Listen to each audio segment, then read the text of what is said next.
Par un courrier daté du 12 juin dernier, je vous ai interpellé au sujet du site Alfortvillers de la société Chronopost. Il fait l'objet d'un mouvement de grève initié par plusieurs dizaines de travailleurs sans papier. Mon courrier et ma demande de rendez-vous étant restés lettre morte, je vous pose donc aujourd'hui directement ma question.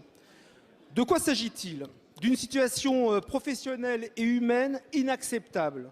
En effet, le groupe La Poste, qui est une entreprise publique, rappelons-le, recourt, en feignant de ne pas le savoir, à des travailleurs sans papier.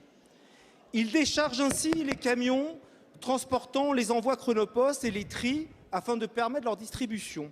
Ils sont privés des droits élémentaires dus aux salariés. Ils embauchent à 3 ou 4 heures du matin. Ils sont employés à temps partiel pour à peine 600 € par mois.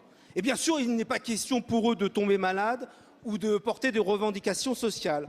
Ce traitement, il est inhumain et il est inacceptable. Néanmoins, il n'est pas le fait de votre gouvernement, reconnaissons-le tous ensemble. Il est le résultat d'un laisser-faire dans notre pays depuis 30 ans. Oui, on ferme les yeux sur ce qui n'est autre que de l'esclavage moderne. On ne peut pas accepter d'employer des sans-papiers dans le seul but de faire baisser des coûts de fonctionnement.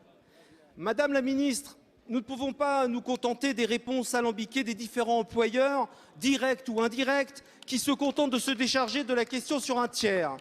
Humainement, je suis solidaire de l'émoi de ces travailleurs, de Demba, de Mohamed, de Sekou, de Samba et de tous les autres.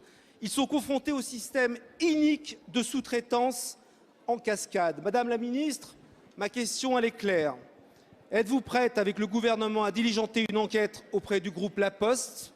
Et êtes-vous prête à délivrer une autorisation temporaire de travail à ces travailleurs, le temps que leur dossier de régularisation soit étudié? Je vous remercie.